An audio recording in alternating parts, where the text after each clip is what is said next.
Well, hi there. It is just after 4:30 Wednesday afternoon and time to show up. I'm showing up. Glad you showed up. Appreciate every single one of you. And do a little YouTube dance. Like, comment, subscribe, all that happy horse shit. Let's shit in the box.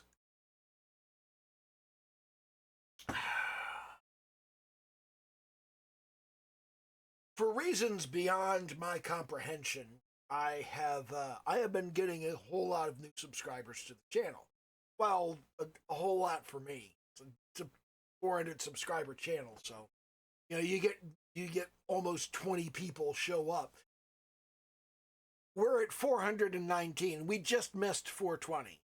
I was actually putting the video off today. I was like, oh come on, one more, it'll be 420. People will like that. Well, close but no cigar. Hey, story of my fucking life. Anyway, because there's a bunch of new people here, I think it's important to kind of talk about what this channel is. This is a record and archive of all the shit that I'm doing and thinking on the way from where I started to where I'm going. I don't know what that is. I don't know where I'm going to end up going. Here's the thing. Right now, I am working on a Horde Survival roguelite, and I intend to release that on itch.io and Steam at some point in the future. Probably not this year. My realistic expectation is that maybe I will have a one level, one character demo ready by the end of the year. And then from that point, it'll probably be, I'm guessing, a year to a year and a half before the rest of it is done. Now, what's going on with that game right now is that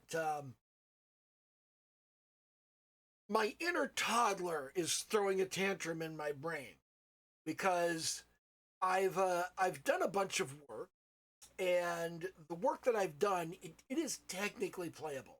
I have the first level, I have the first character, I have the first weapon.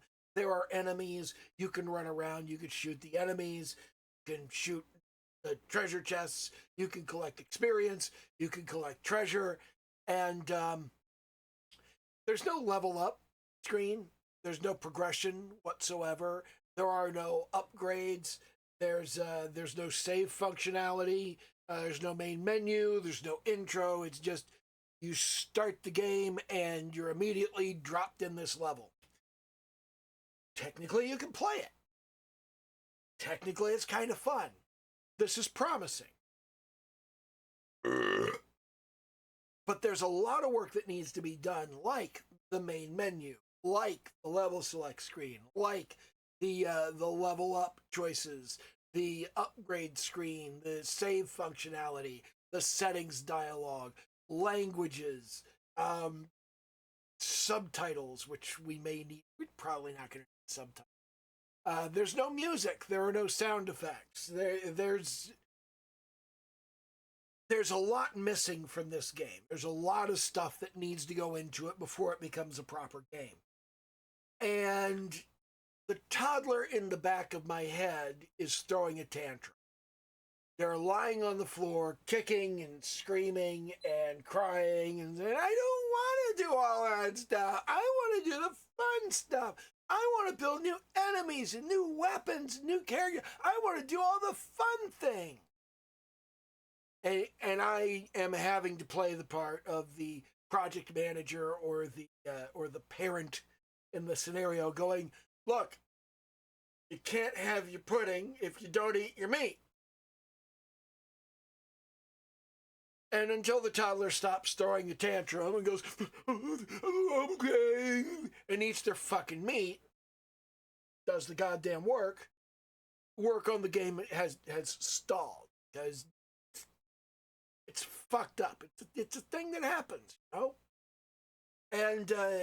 And that's why I'm making this archive and record, is because stuff like this happens to artists and creators all the time, and they don't talk about it. They never talk about it. In fact, I have noticed, and I don't want to name names, I don't want to name specific people.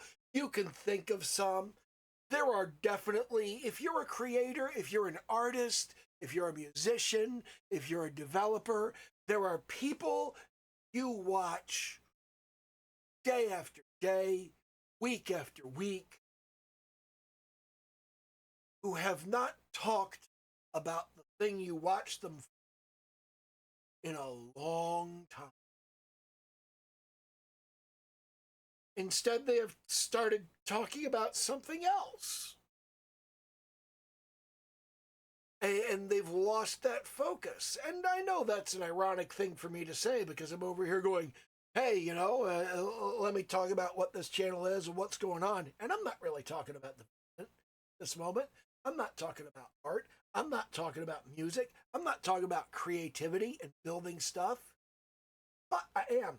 And the thing that I'm actually talking about is that artists have struggled. And there are a lot of people that I watch who say, I understand the struggle. Why? I myself struggle with imposter syndrome just like every other artist does, just like every other creator does. Sometimes I finish a thing that I've been paid hundreds of dollars to complete, and I think, oh, is this really the best that I could do? Or should I spend a little more time? I don't believe you. I don't believe you struggle with imposter syndrome because I struggle with imposter syndrome.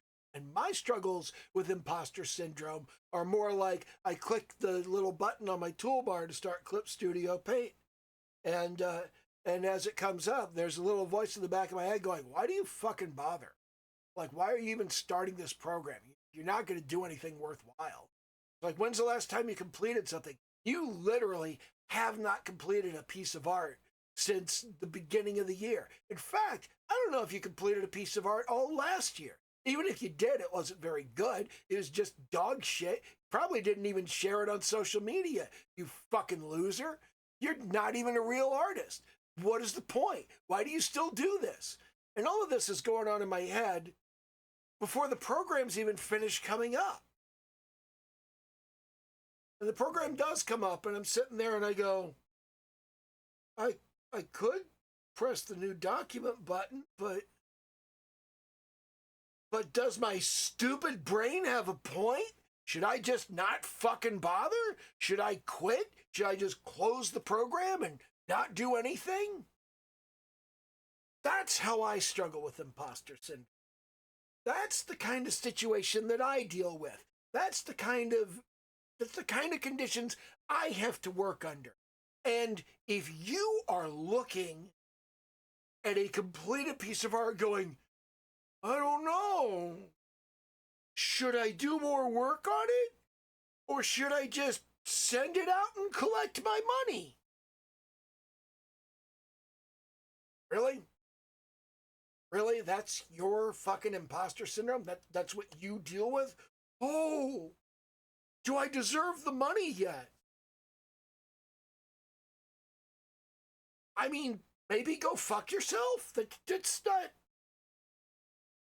That's not my life. I don't think that's what the average creator experiences. I think the average creator may not have as bad a situation as I do, which I have, I must admit, exaggerated somewhat for dramatic purposes. But if you had to place your imposter syndrome somewhere between, oh, should I work a little bit more before I collect the money? Or why don't you just fucking quit, you goddamn loser? I think the average creator is going to place their imposter syndrome a little bit closer to why don't you fucking quit, you goddamn loser. I think that's real. I think that's what real people really experience. And when somebody tells me that they experience mild discomfort before delivering something to the client, I don't think that counts. I don't trust this person to tell me how this shit really works. Because I've never experienced just that minor little thing of, should I send this to the client or do a little more work on it? A little more work has never been something that would make the difference in it being good or bad. And I've done work for clients and I've sent work for clients.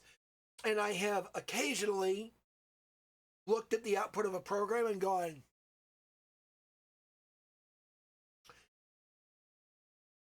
should I add more configuration options so they can customize this to their liking? No, it would just confuse them and make things more difficult. I'll send it to them as it is. If they would like more configuration options, they will ask. I occasionally have that, should I do a little bit more thought? But that's not imposter syndrome. That is the desire to do a good job. And I think a lot of people don't have that desire anymore. What I've seen.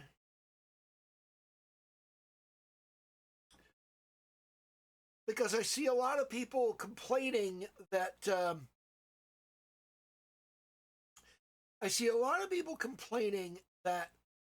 they go to work and they do the work they're supposed to do, and their boss never appreciates or compliments them.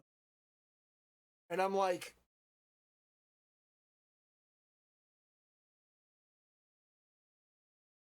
do you get paid? That's your appreciation, and your compliment is just when you get paid. I go in when I'm supposed to go in. Yup. And I do what I'm supposed to do. Yup. And the boss never tells me I did a good job. Give you a check.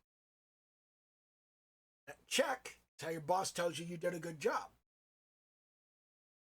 Well, it would be nice if he would say something. Have you ever expressed your appreciation to your boss? Hey, thanks for paying the rent on the office. No, of course not. You expect your boss to pay the rent on the office. That's his fucking job. To pay the rent on the office so you have a place to work. It's your job to do your fucking work. Then your boss gives you a check. That's your appreciation. You don't express your appreciation to your boss for doing what he's required to do. You just do your fucking job. If you want compliments and recognition, you have to do better than your job. You have to try to do a better job. You have to try to improve the results of your work. You have to do something that you don't get paid to do. This is wandering off topic. Anyway, back to the core concept of why I do these videos. These are mostly here for me to remind myself that the struggles I go through as an artist and as a musician and as a game developer are struggles that lots of other people go through. And that the ideas that I have are useful ideas, and that the thoughts that I have are useful thoughts. And other people may benefit from those thoughts. They may go, that's an interesting way to look at it. I will try looking at it that way myself. And if it's not bullshit, maybe I'll change the way that I do things. Always question whether something you heard some jackass on YouTube tell you is bullshit. That's important. Never stop questioning. I see a lot of very successful and well-regarded people just talking the most absolute garbage on YouTube. And it's just like, no, that's not true. That's not how it works.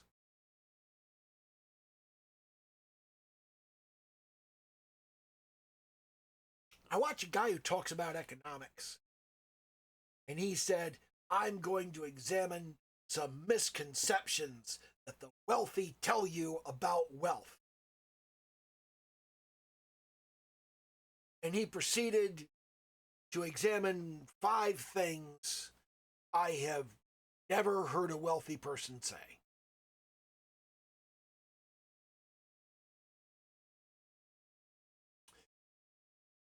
These are aphorisms about where wealth comes from and how you can generate wealth, but they're not things the wealthy tell you. They're not things the wealthy use to exploit you and to keep you from becoming wealthy. I've never met a wealthy person who doesn't want other people to become wealthy. They just don't think you will. They're usually right, usually for the wrong reasons. But this guy, he did this whole video and it's just complete garbage. It's complete bullshit. He's like, the wealthy are telling you this to keep you down. No, the aphorism that you've pulled out of your arse here is an accurate statement, but you want it to be something that it's not. Everybody wants the secret formula. Everybody wants the secret sauce. They want to know, what's the one thing I can do? What's the deterministic action I can take that is absolutely 100% guaranteed to be wealthy? And there isn't one. I swear to God, there isn't one. Because here's the hardest thing for a lot of people to internalize is I can tell you exactly what was successful for me as a young person, just getting into my career, just becoming a software developer as a teenager and a young adult. I can tell you what I did. The problem is it involved a fax machine.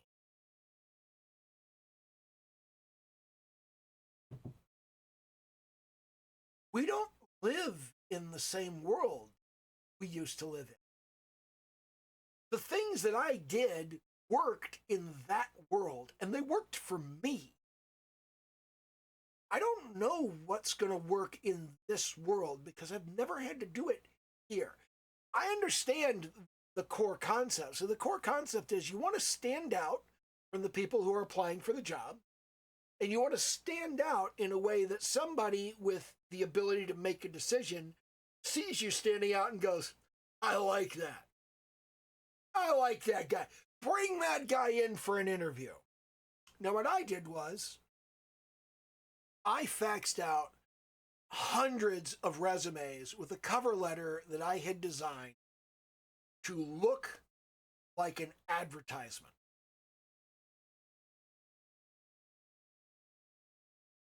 And it was full of all this motivational speaker horseshit. It was like, are you tired of people who don't do their fucking job, who show up every day and don't actually care, and all that matters to them is their paycheck? Well, fear not, Mr. and Mrs. Traveler. You can get yourself an actual decent employee that does their job for the right reasons. Call now and you can get absolutely free your own scheduled interview. It was something like that. And it was outrageous and it was ridiculous. And because I faxed it out, it showed up on fax machines.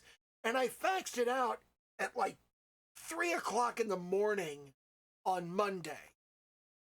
So the boss would come in on Monday.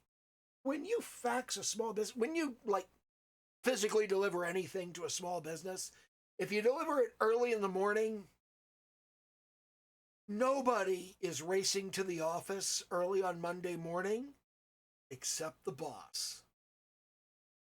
The boss is racing to the office on Monday morning.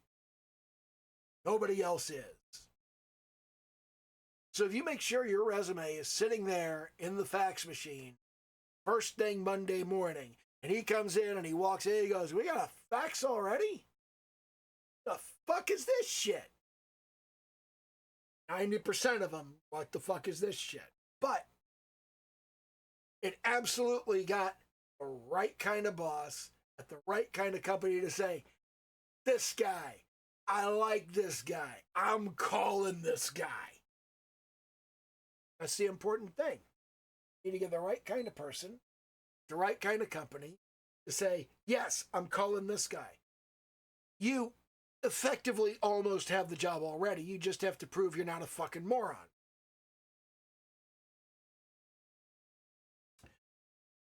We don't have fax machines anymore. All of this stuff is done by submitting your resume and your application through a portal. Submit everything through the portal, and it shows up on a screen.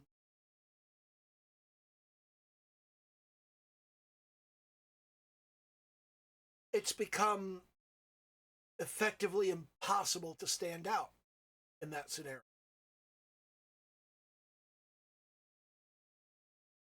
I don't know what you should do. I have absolutely no concept of how you should respond to this, how this change in the way personnel decisions are made should change seeking a job.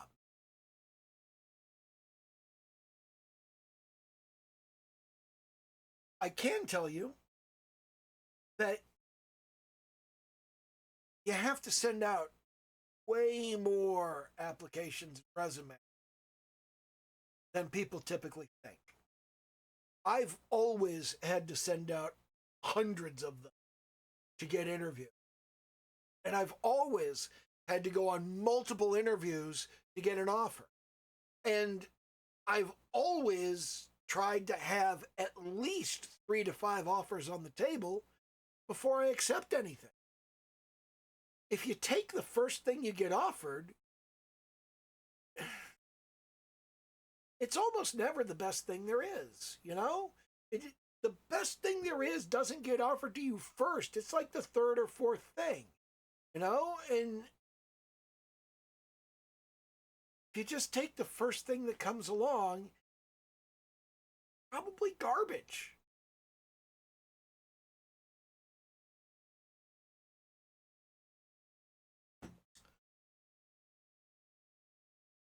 And I think a lot of people trying to advise you on YouTube and with their channels, they're like that.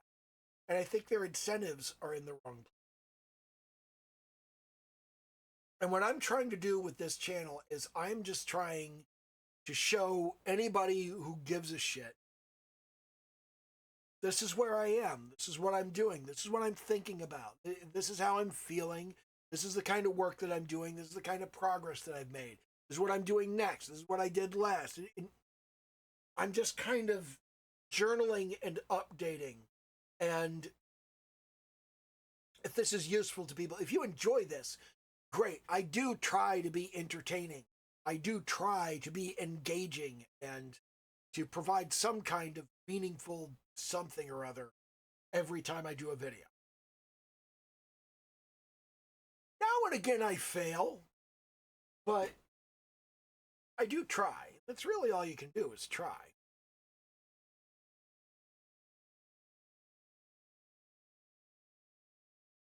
I have no intention of growing my audience, monetizing my channel, getting sponsorships, collecting a plaque from YouTube. I don't care.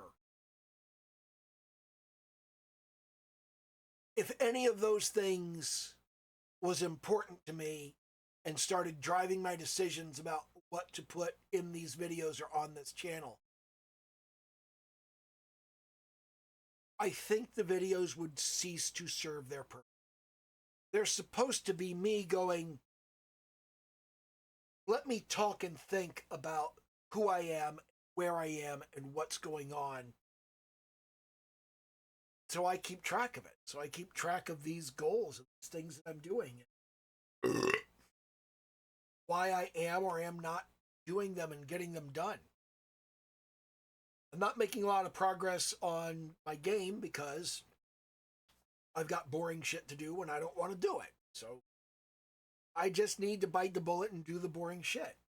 I'm not making a lot of progress in the music because I was using a program called Orion to do all of my composition, and Orion is old and no longer supported. Sonic Syndicate is not updating it any further. So I had to switch DAWs. I had to switch to a new digital audio workstation, and I started using LMMS. And I was very happy with it, and I could do very good work in it until I tried to do something needed parameter automation. And LMMS, very, very bad. So I'm not happy about that. And I basically need to move to another digital audio workstation, and I'm not sure. I'm I'm thinking maybe I could use Reaper, but I'm also kind of looking at Ardor, and I'm thinking, I could use Ardor, but at the same time, I could just bite the bullet and buy FL Studio, which I know will do the job I want it for. The problem is, I talk to all of these people, and depending on who you talk to somebody that has used nothing but FL Studio for years, they'll tell you how great it is and how perfect it is. And if you talk to somebody that's used FL Studio and other DAWs, they'll say FL Studio will completely ruin you for everything else because you will want to use the weird tools it has and nothing else has them. And I just kind of scratch my head and go, isn't that a good thing though? It has tools nobody else has. But it's kind of expensive. I'm just like, almost $200. I could buy Reaper and Ardor for that price and have money left over. And there's stuff that I'm interested in buying over the course of the year. In the next month or two, the new Steam controller is coming out, and I've been using my Steam controller ever since it was released. So this thing is over 10 years old, and it's a Frankensteinian monstrosity. It seriously, and you just heard it disconnect as I was moving it around. There we go. Okay, it's connected. It disconnects randomly, just like at weird times. It's been cobbled together. There were pieces in there that I've made myself from thermoplastic because the old pieces broke, and it's cobbled together from all of these various bits and pieces from other controllers on the inside. It's ridiculous. So I would really like to get a new one, and the new one, the new Steam controller looks awesome. I want to have sex with it. It looks fantastic. So I'm really looking forward to that, and that's probably gonna be like 60. There's an update coming out to Starfield in the next several months. We don't know exactly when, but it should be out sometime this year, probably before the summer. I'm expecting it early spring, like April, May. And yeah, I don't know whether that's going to be a free update or whether I'm going to have to pay $30 for it, like I had to Shattered Space. I didn't actually have to pay for Shattered Space because I bought the full bore collector's edition of uh, of Starfield when it first came out. So I got Shattered Space for free, quote unquote free, and I did I did not like Shattered Space. I did not think Shattered Space was very good. I did not think it was worth the money that they charged for it. I did not think it was worth the space that it takes up on my hard drive. I just don't like it very much.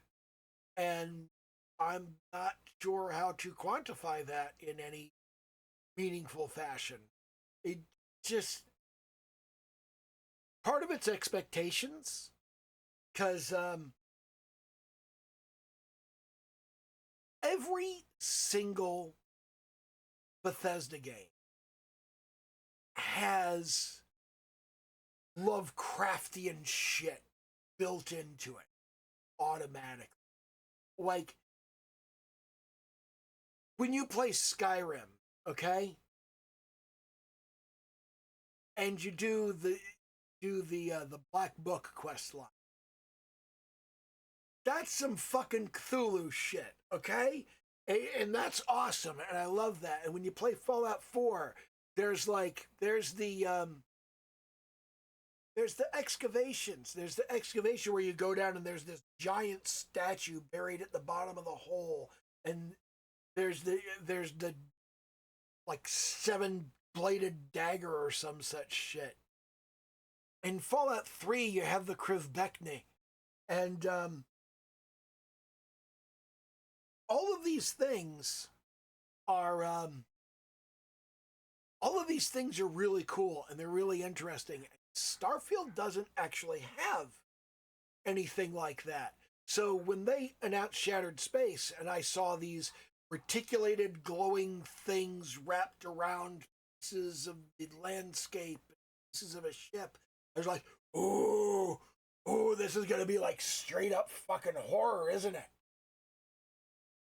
And it was not. It was not horror. It was kind of a fucking nothing burger. It was just bullshit Serpent's Crusade garbage that I don't care about. I do like that they gave us some more background on who the Varun are. I do like that the Varun are not just the Zealots. But, man, I was looking for some... I was looking for some Great Old Ones shit about the Great Serpent. And I didn't get that. I didn't get any of that. I'm highly disappointed. So maybe it's just my expectations, but I just didn't think the Serpent's Crusade questline was all that useful or interesting. Then later we have the Fable reboot. I'm really excited about the Fable reboot. I really want to try that. I really think they're gonna fuck. I may still be able to have fun with it, but they're gonna fuck it up. They're gonna fuck everything up. It's not gonna be as good as the. It's gonna have the external trappings, but it's just not. Really not. I'm not happy about that.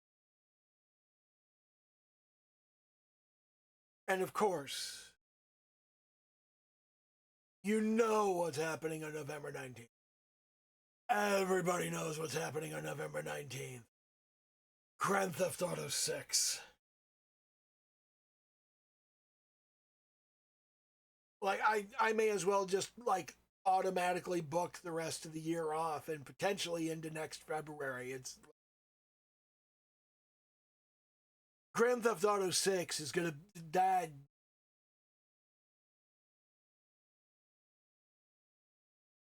That's a big fucking deal, and I'm really looking forward to it. But I also suspect I know that this release is gonna make history. It's gonna be the most expensive video game ever. It's gonna make the most sales of video game ever made on release day. The day it goes on sale, it's gonna immediately leapfrog the fucking queue and make Minecraft look like dog shit. And I believe, honestly believe, it's gonna be $100. Like, out of the gate. It's gonna be $100. And I think the community at large is gonna shit little green apples about it. But you know you're gonna pay it. You know you're gonna. Who the fuck is gonna not play Grand Theft Auto 6? Who's not going to?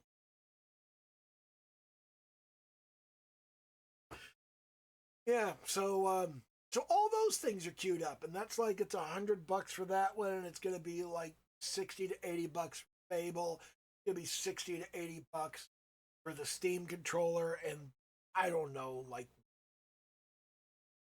maybe $30 for Starfield 2. I'm hoping it's a free upgrade. I'm not very hopeful that it'll be a free upgrade, but I'm hoping. So yeah, that comes out to like about $300. And you add another 180 on top of it. I'm retired. I don't have a lot of money. I don't have a lot of expendable money. Everything's taken up by, like, I've got monthly and weekly expenses that just like consume everything. So, yeah. That's one of the reasons that I'm working on this game. This game is supposed to like give me a little bit of extra income. Does it need to be a full-time income? Nope. Would I like to generate a larger full-time income? Yep. Have a three-income household here. And that three-income household does okay because each of us has like a fair to middling amount of income.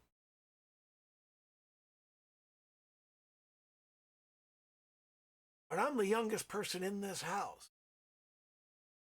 And at some point, the other two people gonna die. I'm gonna have to replace their income.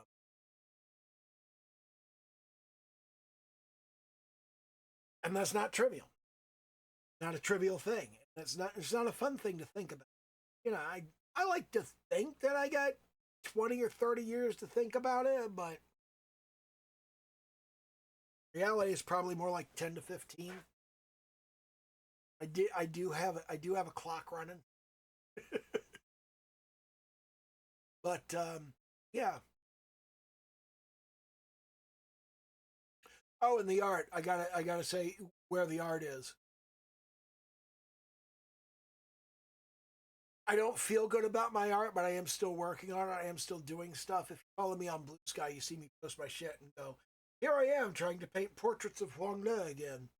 And I'm not doing a very good job, and I'm not happy with the job that I'm doing, and I want to do a better job, and it's not a very good job. And you know what? I watched this video the other day, and it said, you know, if you want to paint the human face, then you have to sculpt the human head physically out of clay. And I mean, okay, but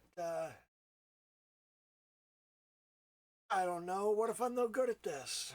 This is like a whole new skill that I've never really messed with, and I don't know. I don't know, man. What if it doesn't help? What if it doesn't help? What if I just have no talent for this? What if I'm a gigantic loser and art is just a complete fucking waste of my time? There go that imposter syndrome.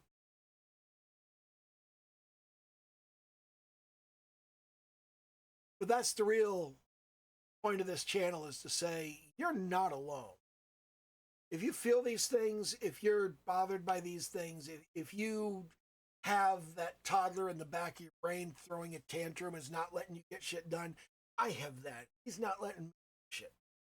If you have that voice in the back of your head telling you that you suck and you're no good at anything, you should just fucking quit, you are not alone. Somebody else is out here dealing with shit. And I don't know if I'm helpful. I don't know if I can like inspire you in any way. I don't know if just like me showing up and saying I have these problems too is in any way helpful to you, but if it is, great. If not, I'm sorry. I'll try to find something useful. I'll try to do something. But nobody fucking cares what you're trying to do. You ever notice that? Nobody cares what you're trying to do. Nobody cares what you're gonna do, and nobody cares what you're in the middle of doing. They only care what you've done. So until you've done something, until I actually have a game that's up on itch.io and Steam, and people can play it, and it's got a price tag on it, and they could go, well, let me check the Steam library and go check the whatever the fuck that there's a website you can check where you spy on like Steam games and go, how many copies did they sell, man? How many players do they have? And I cannot imagine that fucking bound up somebody else's shit. SteamDB, that's it. There's all these people that go to SteamDB and go, I looked at SteamDB and that game only made this much money, and that's not enough money. That's not a lot of money. I don't care. What I care about is doing the work, which is hard sometimes. It's hard to do the work. And it takes a long time to do the work. And I want to work hard, do a good job, and get shit done. And that's all I've ever been about, is work hard, do a good job, get shit done.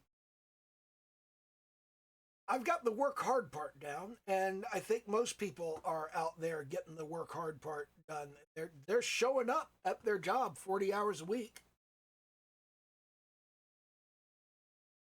But you have to do a good job. I don't know if I am doing a good job, but I try to do a good job. And you know what? If you try, that's better than nothing. I have paid good money for games that are not as fun as the game I'm working on. Like, they're not as fun as it already is.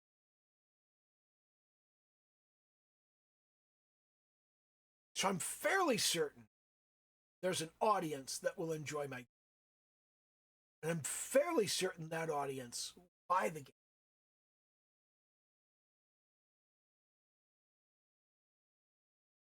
How many of them? I don't know. I don't really think it matters. Because fundamentally, release a game, makes money for a couple of months, and then it just kind of drops off, and then you get like that long tail. And I want to do stuff that has that long tail.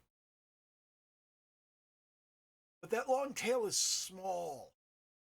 It's very small. And you have to continually crank out. You have to do project. And I feel like the place to aim for.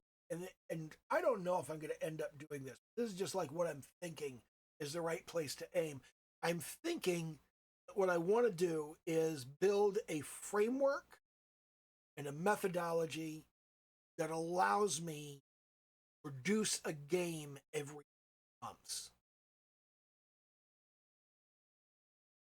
Not a massive game, not an outrageously successful game, not a game that people talk about or share with their friends or go, oh my God, have you played this game? It's the coolest game.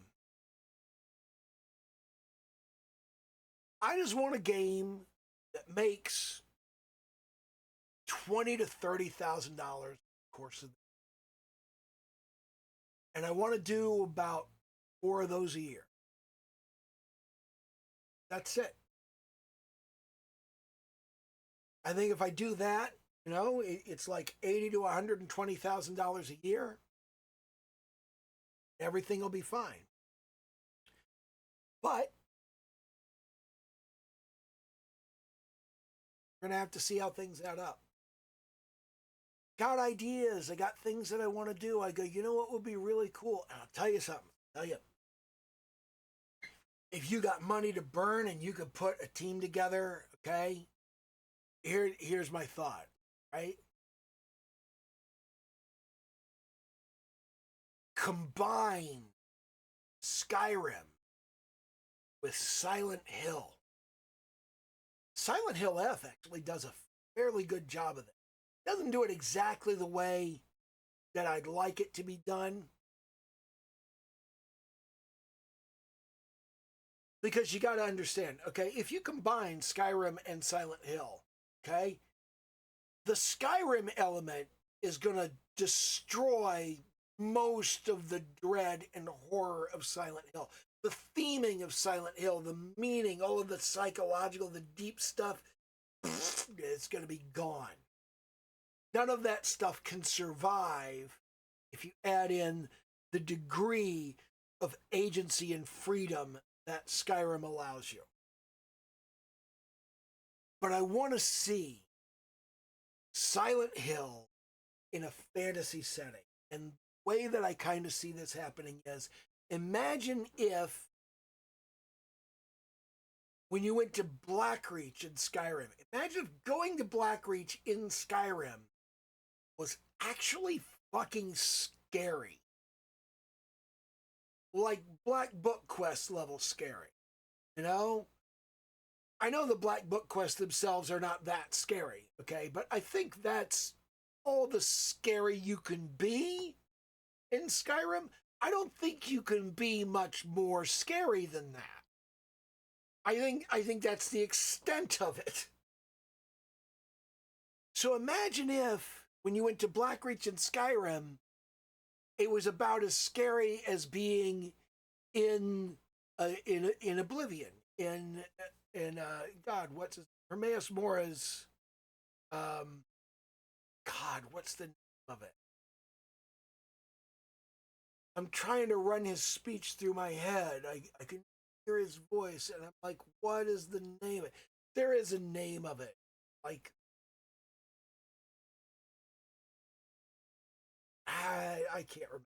But it's just, imagine that plane of Oblivion being what Blackreach was like, being as big as Black and as open as Blackreach, and having as much stuff in it as Blackreach, but way more populated, way more aggressive. And now imagine, and instead of having to get in an elevator and go to Blackreach, every so often, Blackreach comes into the world. Like the world around you, the standard above ground world of Skyrim becomes Blackreach, and the mushrooms grow out of the ground, the mist forms, the lighting is blue, and all of that stuff.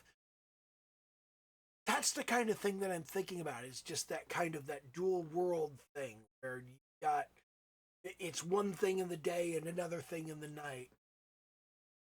I think that would be really fucking cool. And if I had millions of dollars and a few hundred people on my team, I could work on something like that. Well, I can't. I can't build. That's not within my ability to build. I think if someone did build it, it would be really cool and really popular, and lots of people would buy it. That's not a thing for me. Another thing that I thought about is, and actually there's a guy who's already doing this, Renryu Ascension. Renryu Ascension is just an RPG Maker game, and it's the price of a standard RPG Maker game, and it looks like an RPG Maker game, and it has all the same elements of an RPG Maker game, and instead of making game after game after game after game in RPG Maker, the guy making Renryu Ascension is just making his game bigger and bigger and bigger. And he's like, free update, free update, free update, free update. That's all he does, is just make free update, free update, free update. And I would love to do something like that, where I just like, I make something and I go, here it is, done. There it is, buy it. It's $20. Have fun. Oh, I added more. Oh, I added more. Oh, I added more. Oh, I added more. And it's very much the same thing that Concerned Ape is doing with Stardew Valley. It's the same thing that that Redigit is doing with Terraria. It's just they put out their game, they go, here's the game, here's the price. There's no add-ons, there's no DLC, none of that horse shit. Just, here it is, this is the game, this is the price, and we're going to make it bigger and bigger and bigger and bigger. It's going to be the biggest fucking game ever. It's the same thing they did with Minecraft. Think about it. Just bigger and bigger and bigger and bigger and bigger and bigger and bigger. And then there was Bedrock Edition. Here, pay $5 for some skin. Here, pay $5 for some theming. Here, pay $5 for a resource pack. Here, pay $5 for a custom world. Want to buy a server? Want to run a server? $20 a month. Here we go. Here you go.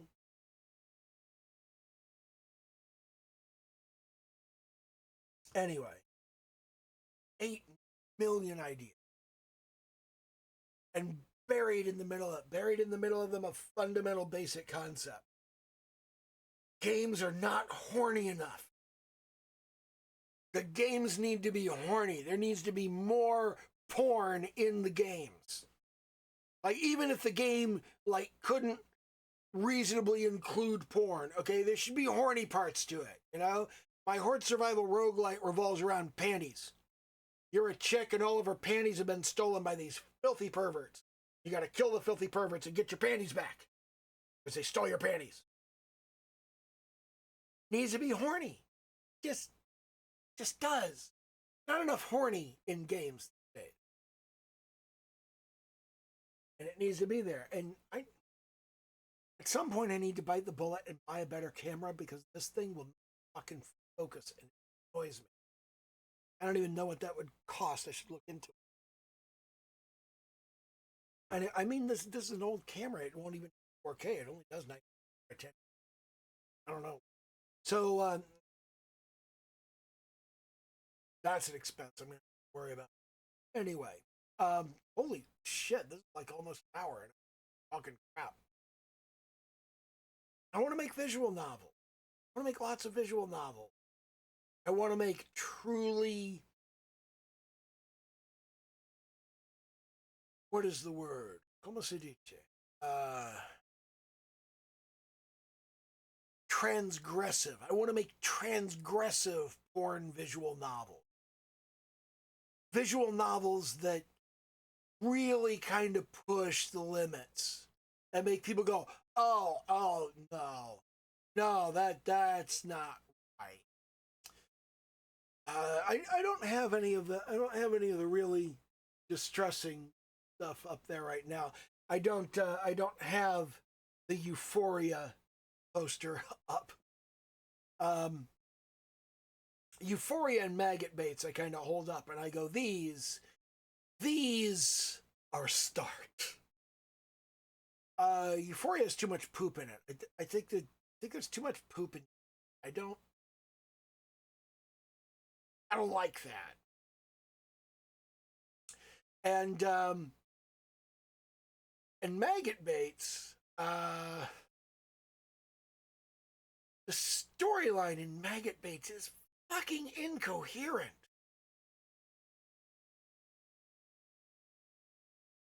And then, what's the other one? Blood, some kind of blood. What is it? It's like sacred blood or some such thing. Something.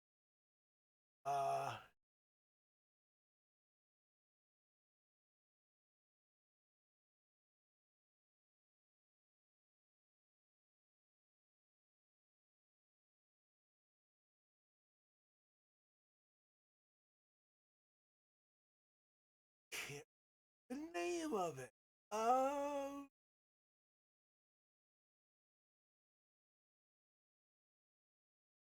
at the Steam. In the novels, it's something blood. I know it's something blood.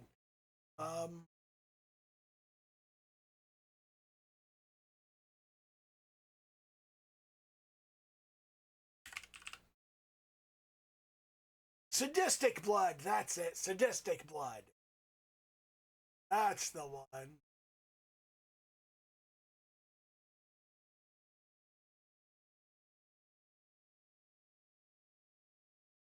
Oh, not so much visual novel.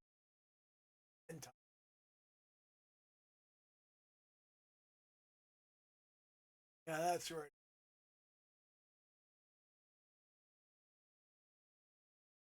But yeah, those are a start. Maggot baits, sadistic blood, and euphoria. Those are like those are the games that I go. This is a Song of Saya no Uta. Oh, that one was good. I want to do transgressive shit like that.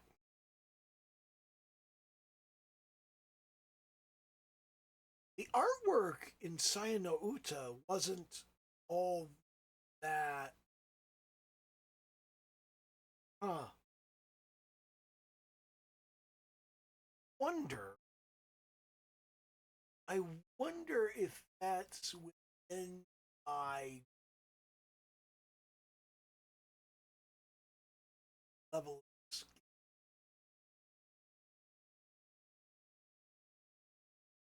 Which drive is?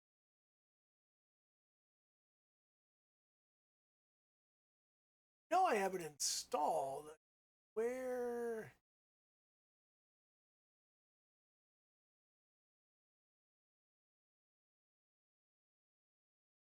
Huh.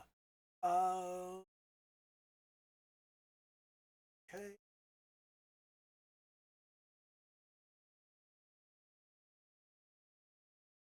See, really? I put it on my SSD. I put Sayano Uta on my SSD. I guess. Um.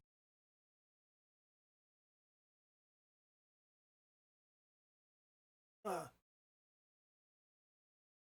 I would have to play it again, and I can't really do that on. I can't really do that on video. But I'm thinking about Sayano Uta, and I'm wondering, is the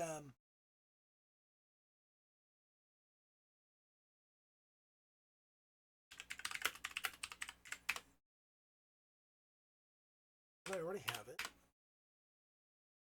The Uta is,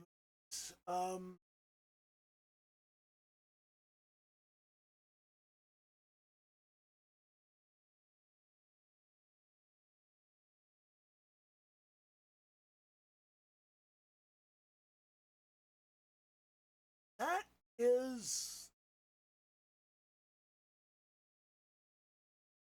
that is pretty close.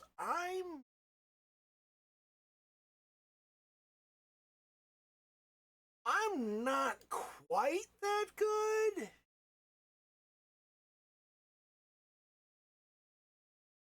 but I'm within spitting distance of it. The technical execution of the graphics in Sayano is not far beyond my. I could. This is something I could.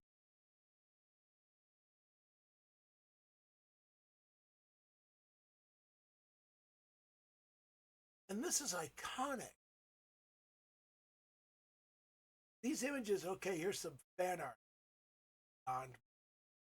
The lighting's excellent.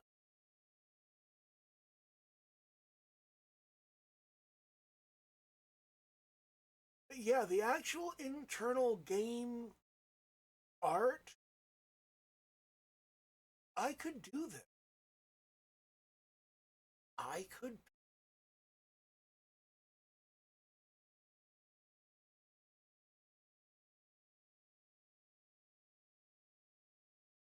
That's that's encouraging. That's very encouraging because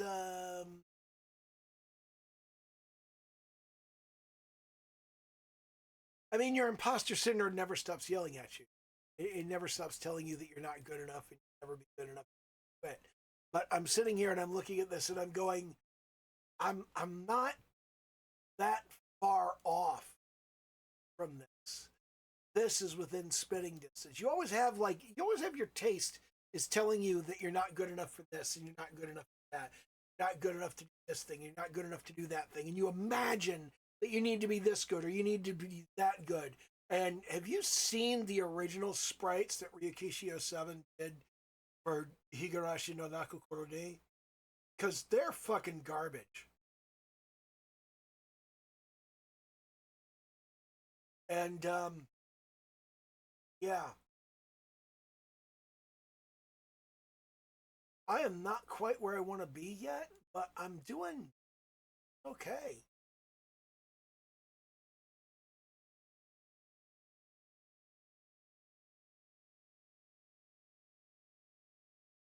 Anyway, nobody's watching this. None of you are still here. I know none of you are still here. I could say anything. But yeah, again, I do appreciate every single one of you. I am glad every single one of you up. If you're still watching, if you're even still listening, you know, a lot of you are just going to be like sitting there doing your shit and just got the audio running in the background. You're here. I appreciate it. I'm glad you're here, and I hope I was helpful some way. Anyway, that's about it. Okay.